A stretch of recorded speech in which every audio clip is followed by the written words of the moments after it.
이 자리에 나오신 모든 분들을 축복하고 그리고 환영합니다. 날씨가 제법 많이 선선해졌죠. 너무 좋으신가요? 아니면 여름이 아직은 아쉬우신가요? 그저께 금요 이제 십야 기도회 끝나고 집에 가는데 갑자기 바람이 너무 차가운 거예요. 그래서 약간 여름이 아쉬운 마음도 들 뻔했는데 그래도 다행히 어제 낮에 돌아다니다 보니까 그래도 아직은 여름이 올까 두려운 여름이 다시 올까 두려운 그런 마음이 들었습니다. 주님께서 이렇게 계절을 또 우리들에게 변화를 보게 하시고 그리고 하나님께서 그런 것들을 누리게 하시는 것이 얼마나 감사한지 새삼 그런 것들을 느끼게 되었는데요. 우리가 이런 가을을 누릴 뿐만 아니라 맛있는 것도 먹고 그리고 우리의 몸이 또 살찔 뿐만 아니라 무엇보다 우리의 영혼이 지치고 더위에 지친 그런 것들이 회복되어서 하나님을 만나고 경험하고 그리고 가을에 풍성한 열매를 맺을 수 있는 그런 시간이 되기를 바랍니다. 오늘 우리가 함께 읽었던 말씀은 시편 23편의 말씀입니다. 아마 이 말씀은 각 집에 돌아다니다 보면은 이게 액자에 있든지 아니면은 좋아하는 성구로 외우고 계시든지 아마 그리고 교회를 안 다니시더라도 많은 분들이 이 말씀 정도는 알고 계시더라고요. 이렇게 쉽게 어느 정도는 이미지가 그려지는 그러한 말씀이라서 많은 그리스도인들이 아닌 분들도 좋아하시는 그런 말씀입니다. 그렇지만 이 말씀을 제대로 이해하려면 오직 예수 그리스도를 주님으로 고백하는 사람만이 제대로 이 말씀을 이해할 수 있고 그리고 또한 이 말씀 가운데에서 뜻하는 바를 온전히 누릴 수가 있습니다. 오늘 말씀 1절과 2절을 읽어보도록 하겠습니다. 다 같이 시작. 내게 부족함이 없으리로다. 그가 나를 푸른 풀밭에 누우시며 쉴만한 물가로 인도하시는도다. 아멘. 자, 여기에서 여호와가 누구시라고 말씀하시고 있나요? 여호와는 나의 목자. 누구의 목자요? 너의 목자? 우리의 목자? 아니죠. 바로 나의 목자라고 얘기를 하고 있습니다. 내가 소유한 바로 나의 목자지 다른 누구의 목자가 아니다. 너의 목자가 될 수도 있겠지만 나의 목자라고 지금 얘기를 하고 있는 거예요. 나의 누구 하는 것은 우리가 그 친밀함을 누리고 그리고 그 가운데에서 오는 은혜를 경험한 사람만이 나의 목자라고 얘기를 할 수가 있습니다. 주님을 만나지 않고는 나의 목자라고 고백할 수가 없어요. 교회를 오랫동안 다니시는 분들도 하나님 아버지라고 부르기가 되게 조금 미안하다고 얘기를 하시더라고요. 그렇지만 아니죠. 하나님은 내 아버지시죠. 바로 다른 누구도 아닌 바로 내가 하나님을 만났고 내가 그 하나님의 임재 앞에 있는 것을 경험을 했기 때문에 여기 시편 23편의 기자 바로 다윗은 그렇게 고백할 수가 있습니다. 우리도 왜 아직 낯설고 좀 밥 먹기 조금 어려운 그런 사람들이 있잖아요. 관계 가운데에서 몇 번 사적인 모임이나 만남을 갖지 않았기 때문에 낯선 사람이 있을 때 조금 그 분위기를 약간 좀 누그러뜨리고 싶어서 너도 알고 나도 아는 그런 아주 같이 친밀함 가운데 있는 그런 한 사람을 초대해서 같이 밥을 먹거나 뭔가 시간을 보낼 때가 있습니다. 근데 그렇게 같이 몇 명이서 계속해서 같이 모이면은 사실 1대1로는 그렇게 깊은 관계로 나아가기가 쉽지가 않더라고요. 어렵더라도 내가 그 사람을 직접 독대하고 만나고 같이 시간을 보내야지 그 사람이 누군지 알게 되고 그 사람의 관심사를 제대로 알게 되고 그리고 조금 더 친밀함을 갖게 되는 것 같습니다. 그런 것처럼 우리 주님은 여기 다윗은 나의 목자라고 고백을 하고 있습니다. 너의 목자일 수도 있겠지만 나의 목자고 우리의 목자가 아니라 나를 얼마나 사랑하시는지 그런 고백을 지금 하고 있습니다. 그런데 나의 목자. 우리는 지금 그런 양을 치거나 이런 사람들이 익숙하지가 않아요. 눈에 쉽게 보이지 않고 저기 대관령이라든지 그렇게 제가 또 대관령 말고는 어디 있는지 모르겠지만 양을 치는 곳이 그런 곳에 가야지 양을 치는 곳이 여기 있구나. 그리고 목자가 무엇이구나. 그리고 그런 것들을 알 수 있을 텐데 우리 눈에는 사실 목자라는 직업 자체가 사실 쉽게 접할 수 있는 직업이 아니기 때문에 굉장히 낯설죠. 그렇지만 이 고대 근동 지방에서 이쪽에서는 팔레스타인 지방에서는 양을 치는 사람이 굉장히 눈에 익고 그 다음에 친숙한 그런 직업이었습니다. 옛날에 창세기 4장에서 보면은 아벨의 직업이 뭐라고 나와 있습니까? 아벨의 직업이 양 치는 자라고 나와 있죠. 그래서 이 책을 읽었던 이 말씀을 들었던 이스라엘 사람들은 굉장히 친숙한 그런 직업이고 목자 하니까 금방 이해가 되는 그러한 직업이었을 거예요. 그러면 목자가 해야 되는 일이 무엇이라고 생각하십니까? 네, 맞아요. 양을 치고 먹여야 되는 거죠. 먹이고 그리고 마시게 하고 또 뭘 합니까? 지켜줘야죠. 그래요. 우리가 시편 23편 아마 10번, 100번도 들었을 그런 말씀일 것 같은데 우리가 목사님들이 설교하시는 그런 부분들을 가르쳐 주실 거예요. 목자는 먹이고 그리고 마시게 하는 그것이 첫 번째 일이고, 그리고 또한 어려움으로부터 그리고 맹수로부터 그런 모든 위협으로부터 지켜내야 되는 그런 사람이라고 우리가 알고 있습니다. 여기 사무엘상 17장 35절, 34절과 35절에 보면은 다윗이 블레셋을 치러 가기 위해서 사울에게 가서 허락을 받으려고 하는 장면이 나오죠. 그때 내가 어떠한 일을 했다? 곰이나 그리고 사자로부터 나의 양의 새끼를 가져가면은 내가 그것들을 구해내기 위해서 어떠한 일을 했는지가 나와요. 그래서 목자라고 하는 직업은 먹일 뿐만 아니라 마시게 할 뿐만 아니라 지켜내야 되는, 그리고 때로는 그것들을 지켜내려다 하다 보면은 곰이나 사자가 나를 해코지 할 수가 있는데, 그럴 때 어떻게 했다고요? 내가 수염을 뜯어가지고 내가 그것을 쳐 죽이는 그러한 일들을 했다라고 나와 있습니다. 그리고 목자는 그렇게 양을 지켜야 되는 거예요. 양을 지키고 그리고 보호하고 먹이를 줘야 합니다. 우리가 좀 전에도 봤지만 풀밭으로 그리고 쉴만한 물가로 인도를 해줘야 됩니다. 풀밭에서 먹을 것을 먹고 그리고 줄인 배를 채우고 그리고 그 갈증을 해소하게 됩니다. 그럴 뿐만 아니라 목자는 또한 선한 목자라, 예수님께서 말씀하시면서 뭐라고 말씀하시나요? 나는 선한 목자라, 내가 양들을 위해서 목숨을 버린다라고 얘기를 하고 있어요.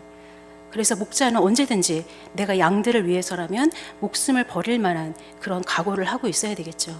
그래서 아무나 목자를 할 수 있는 것이 아니죠. 선한 목자가 아무나 될 수 있는 것은 아니죠. 양들을 위해서 목숨을 내어주시기까지 한 그 주님이 바로 목자의 참된 모델이 됩니다.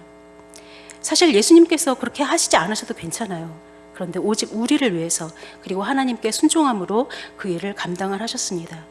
얼마든지 군림하시고 대접을 받으셔도 되는 분인데 그분은 온전히 종이 되셔서 십자가의 길을 묵묵히 가신 분이시죠.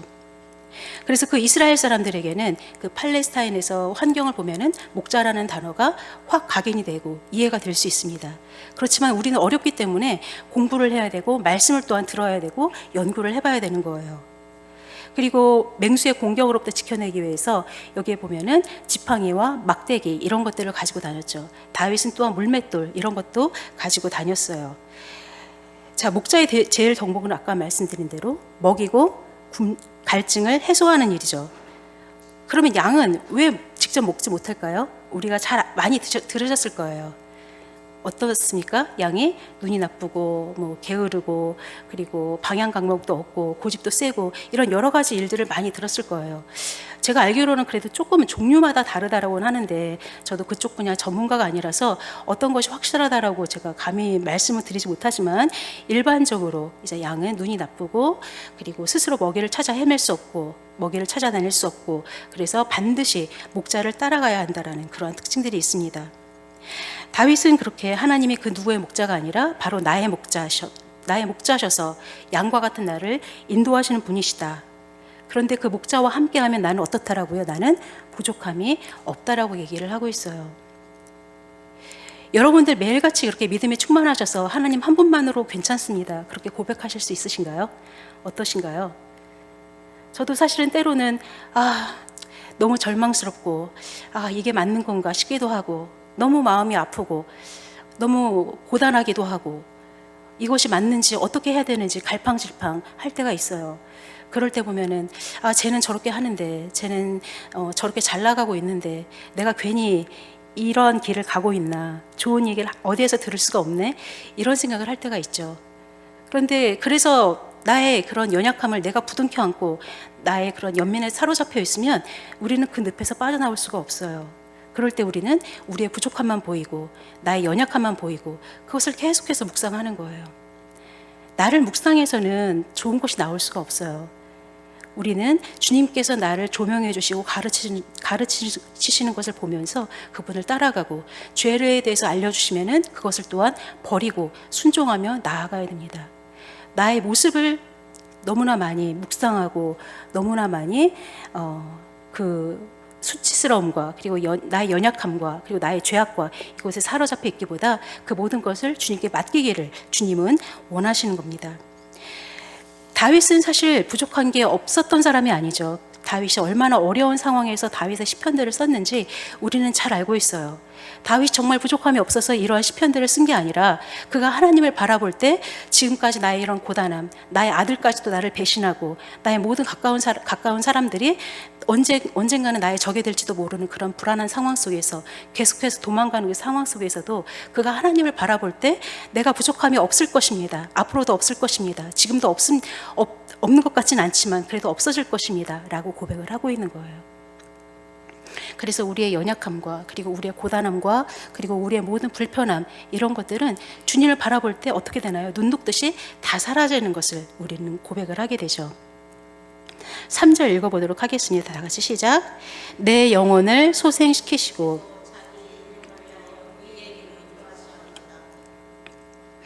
그래요. 목자 되신 주님께서 우리를 푸른 풀밭과 그리고 쉴만한 물가로 인도하심을 통해서 우리의 영혼이 어떻게 된다고요?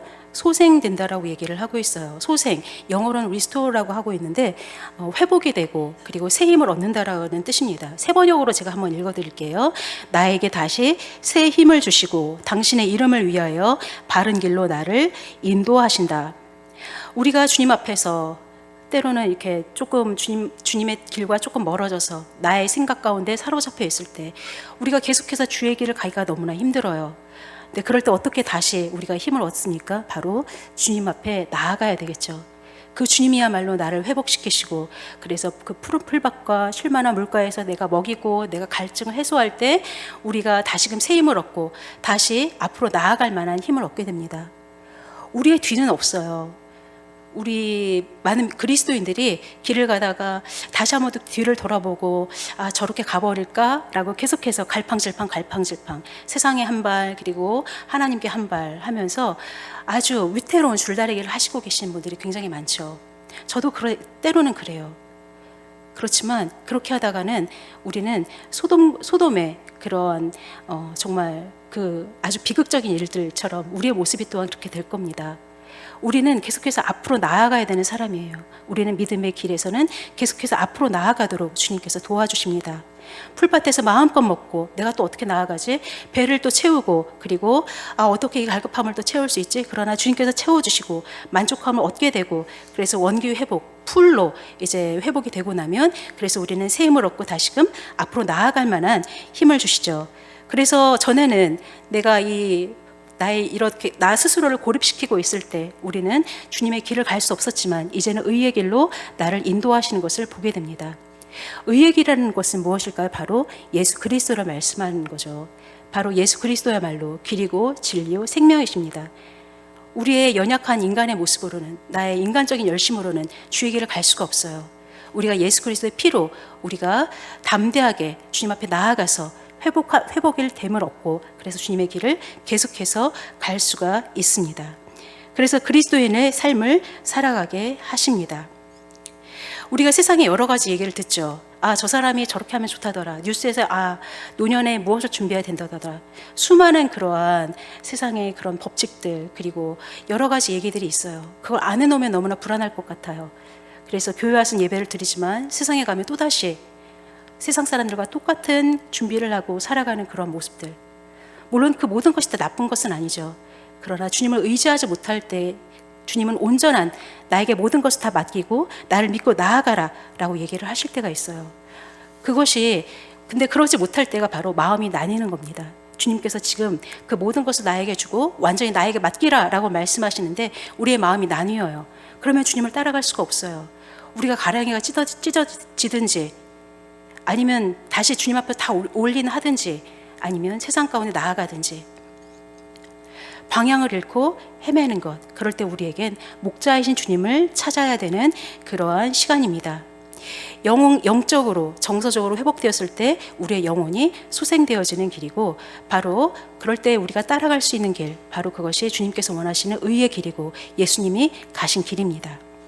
4절 같이 읽겠습니다. 시작. 내가 사망의 음침한 골짜기로 다닐지라도 해를 두려워하지 않을 것은 주의 지팡이와 막대기가 나를 안위하시나이다. 자, 지금까지는 굉장히 좀 분위기가 좋았어요. 여호와는 나의 목자시고 나를 풀밭으로 인도하시고 쉴만한 물가로 인도하시고 내 영혼을 소생시키시고 주의 길로 인도하신다라고 했는데, 갑자기 여기에 무슨 단어가 혹시 꽂히셨나요? 저는 이 단어가 굉장히 많이 걸렸어요. 어렸을 때. 사망의 음침한 골짜기. 왜 갑자기 이 단어가 나올까?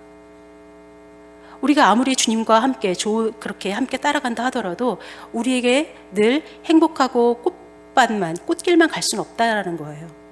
우리들에게도 반드시 믿음의 사람에게도 사망의 음침한 골짜기와 같은 그러한 길을 걸을 때가 있다라는 겁니다. 아주 험난한 순간이에요. 음침한 골짜기, 어떤 것이 생각나는지 모르겠지만 저도 굉장히 이렇게 불안하고 그리고 어둡고 그리고 아무런 그러한 기대감이 없는 그러한 상황들이 이렇게 연상이 됩니다. 그 가운데에서 주님은 우리들에게 그 사람이 아닌, 그리고 환경이 아닌, 그리고 내가 뭔가 뒤에 맡겨놓은 그런 것들이 아니라 오직 주님 한 분, 하나님만 바라보도록 이렇게 설정하신 그러한 상황들이 있습니다. 그런 상황들을 통해서 우리는 이 상황이 너무나 고달프고 이걸 빨리 치워주시길 바라지만, 그리고 이것만 없으면 행복할 것 같지만, 그럼에도 불구하고 주님이 그 상황을 허락하신 데는 이유가 있죠. 우리로 하여금 더 우리의 믿음이 성장하고 주님을 바라보고 주님을 바라보는 연습을 하고 믿음의 사람으로 연단되어지는 그러한 시간이 되는 것입니다. 우리의 경험을 내려놔야 되고 우리의 고집을 내려놔야 되고 그리고 또한 우리의 자존심을 내려놔야 되고 오직 목자 대신 주님만을 바라봐야 되는 그러한 시간을 허락하십니다.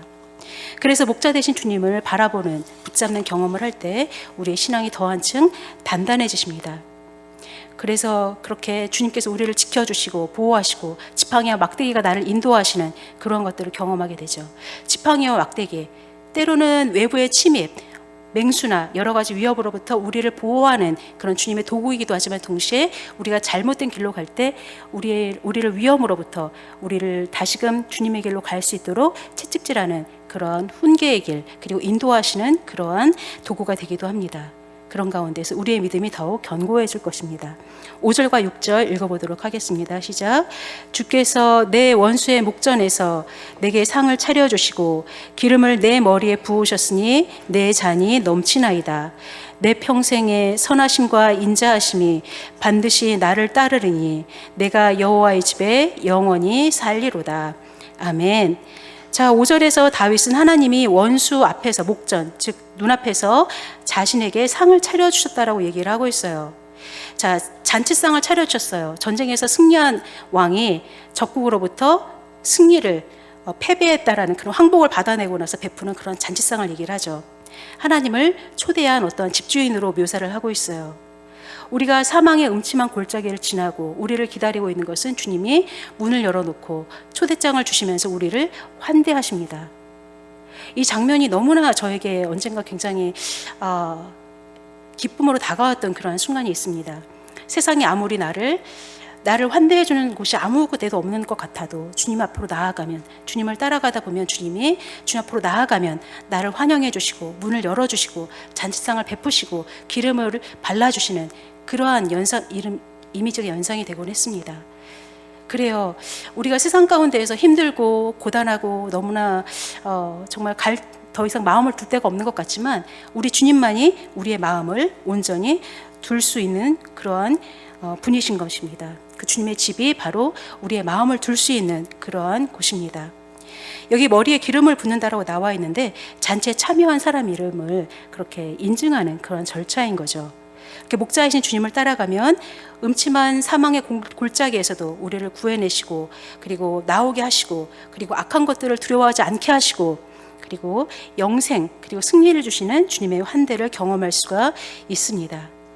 그러면 이렇게 하나님의 집에 담대하게 들어가는 비결은 뭘까요? 바로 예수 그리스도께서 바로 자기의 몸을 찢으심으로 휘장 아래 열어놓으신 새롭고 살 길을 통해서 우리는 주님 앞으로 담대하게 나아갈 수가 있는 것입니다. 초대장을 받았으니까 쭈뼛쭈뼛 하면서 말미에 앉게 하시는 것이 아니라 주님은 우리를 상석에 앉게 하시고 그리고 우리에게 기름 부어주시고 그러면서 여기 6절에 보면은 내가 그곳에 영원히 살리로다라고 얘기를 하고 있어요. 손님이면 영원히 그 집에 살 수 있습니까? 여러분들 아마 다른 사람들의 집에 많이 초대되어 가보셨을 거예요.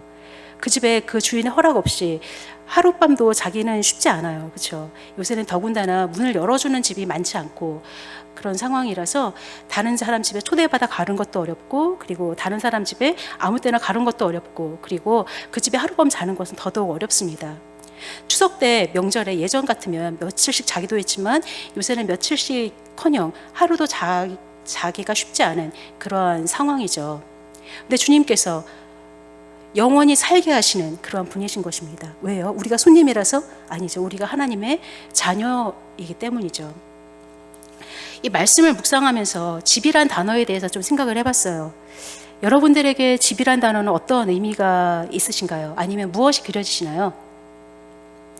저는 예전에 이제 어렸을 때 예수님을 몰랐기 때문에 그렇게 제가 의지하고 뭔가 마음을 털어놓을 수 있는 곳, 그것은 집이었어요. 마음을 확 터놓았을까요? 그것까지는 잘 모르겠지만 그래도 내가 마음을 안식할 수 있는 곳, 평안을 누릴 수 있는 곳은 집이었어요. 밖에서 어린아이가 친구들하고 투닥거리기도 하고, 때로는 절교도 하고, 때로는 선생님한테 혼나기도 하고, 손바닥도 맞아가면서. 그런데 엄마한테 오늘 손바닥을 맞았다고 얘기는 못하거든요. 그렇지만 문을 열고 집에 들어가면 어머니께서 밥을 차려주시고, 그리고 간식을 주시고, 그러면 저는 아무런 얘기를 하지 않아도 뭔가 오늘 학교에서, 그리고 친구들과 놀면서 힘든 일을 아주 조잘조잘 얘기하지 않아도 내 마음이 확 풀어지고 그 일들을 다 잊어버려요. 그래서 그 다음날 절교한 친구와 다시 또 사이좋게 지낼 만한 힘을 얻고, 그리고 학교 선생님을 만날 만한 힘을 얻고 그렇게 나아가게 됩니다. 어린 시절 어머니란 존재, 그리고 아버지란 존재, 집이란 존재는 저에겐 그런 곳이었어요. 그리고 나이가 들면서 어머니, 아버지 그 세계에서 조금씩 벗어나서 친구들로 나의 세계가 넓어지고, 그리고 선생님, 또 다른 세계 넓어지면서 동시에 부모님이란 존재에 대한 그 의지가 점점 더 부모님이 굉장히 연약하신 분이구나, 내가 생각했던 그런 분이 아니구나 하면서 부모님을 의지하지 않게 됐지만, 그럼에도 불구하고 집은 나의 마음을 터놓을 수 있는 곳, 그런 곳이 된 것이에요. 근데 주님께서 바로 그리스도의 집, 그리스도가 바로 그러한 분이 되기를 원하십니다. 우리가 거하고 쉬고 회복하는 법을 배우고, 내가 한쪽 구석에 괜찮습니다, 이거면 됩니다 라고 하는 것이 아니라 주시는 것을 마음껏 누리고, 자녀의 권세를 마음껏 누리고, 내가 그래서 회복하고 배불리 먹고, 그래서 갈급함을 또한 회복하고 갈증이 해소가 되고, 그러한 것을 주님께서는 원하시는 것입니다. 그래서 내가 세상 가운데에서 지치고 힘들 때 다시금 주님 앞으로 나아가서 내가 회복함을 얻고 그 하나님의 놀라우신 은혜를 경험하며 나아가기를 원하시는 것입니다. 6절에서 보면, 그리고 우리를 뒤쫓는 것은 대적이 아니에요. 무엇이 우리를 뒤쫓습니까? 하나님의 선하심과 인자하심이 우리를 뒤쫓는다라고 얘기를 하고 있어요. 오늘 중고등부 아동청소년부 예배 시간에 제가 아이들에게 물어봤어요. 얘들아, 관심을 주는 거 어떠니? 너희들은 관심을 어떻게 생각하니? 라고 물어봤어요. 그랬더니 아이들이 아무 생각 없어요. 아이들이 요새 그렇게 대답을 하거든요. 근데 한 아이가 관심 그냥 괜찮아요, 그렇지만 너무 부담스럽게만 주지 않았으면 좋겠어요, 얘기를 하더라고요. 그래요. 때로는 우리도 그래요. 하나님께서 주시는 그러한 관심과 나를, 아무리 나는 벗어나려고 노력을 해도 하나님이 나를 놓아주지 않는 것 같은, 좀 벗어나고 싶은데, 잠깐이라도 벗어나고 싶은데 하나님이 나를 너무 부담스럽게 해. 도망가고 싶을 때가 있어요. 그런데 주님을 벗어난다고 해서, 주님의 뜻 가운데서 나아간다고 해서 우리가 자유롭습니까? 더 힘들죠. 우리의 영혼이 더 힘들고, 뭘 하고 놀아도 재미가 없어, 뭘 하고 놀아도 내 마음속에 만족함이 없어. 왜냐하면 우리는 그렇게 영혼을 갈급해야 되는, 영혼을 사모하는 그런 사람들로 지음을 받았거든요. 주님과 멀어지면 멀어질수록 내 마음속에 너무나 곤고하고 힘들고 아픈 거예요. 그런데 때로는 주님께서 우리를 계속해서 뒤따라오세요. 주님의 선하심과 인자하심이 계속해서 우리를 따라오는, 아무리 내가 외면하려고 해도 외면할 수가 없는 겁니다. 그래서 주님이 도망가시는 게 아니라, 주님이 우리를 만나주시지 않는 것이 아니라 우리가 주님으로부터 떠나가고 숨는 그런 상황을 우리가 스스로가 연출하죠. 그래요. 그렇지만 주님께서는 그대로 놔두시지 않죠. 제가 말씀을 또한 준비하면서 오즈의 마법사란 예전 영화가 생각이 났는데, 오즈의 마법사에서 거기에 주인공이 주디였나요? 제가 정확하게 도로시였죠. 도로시가 계속해서 집을 찾아가는, 마법의 나라에서, 오즈라는 나라에서 다른 집으로 돌아가려고 하는 그런 여정에 대해서 생각이 났는데, 우리가 그 여정을 가려다가 다른 것을 의지하다 보면은 그 가운데 가기가 너무나 힘들어요. 주님 앞으로 나아가기가 너무나 어려워요. 이것만 치우고 나아가야지. 주님 잠깐만요. 이것만 치우고 나아갈게요. 더 시간이 걸릴 뿐입니다. 우리가 주님 앞으로 나아가는 길이 이렇게 나아가면 되는데, 우리 앞에 너무나 많은 그런 가시덤불이 있어요. 바로 우리의 죄와 우리의 상처가 하나님 앞으로 나아가지 못하게 하는 그러한 요소들이 되죠. 우리의 상황이 문제가 아닙니다.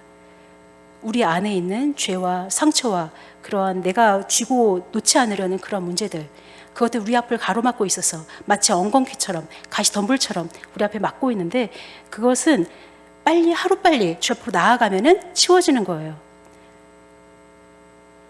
여리고성이 며칠 만에 무너졌습니까? 7일 만에. 그렇죠. 7일째까지 아무런 일이 일어나지 않았어요. 마지막 바퀴를 돌고 나팔을 불기 전까지 아무런 일도 일어나지 않았어요. 그리고 우리가 며칠 전에 또 묵상을 했지만, 나아만 장군이 몇 번이나 요단강에 몸을 담갔습니까? 7번 담갔어요.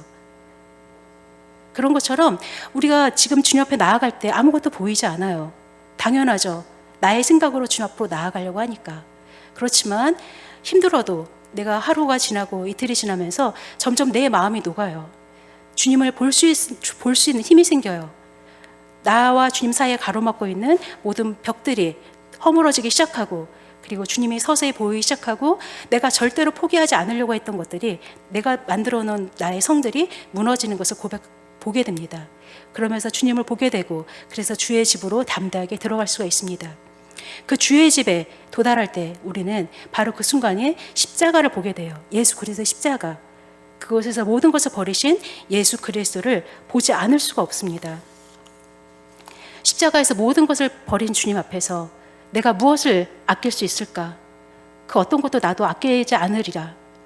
그러한 고백이 우리 입술 가운데 있게 되고, 모든 것이 허물어지며 주님의 얼굴을 밝게 볼 수 있게 됩니다.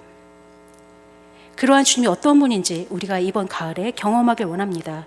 그냥 와서 앉아있다 가는 것이 아니라 놀라우신 하나님의 사랑을 경험하고 그 주님의 은혜 안에 거하는 이번 가을이 되기를 기도합니다.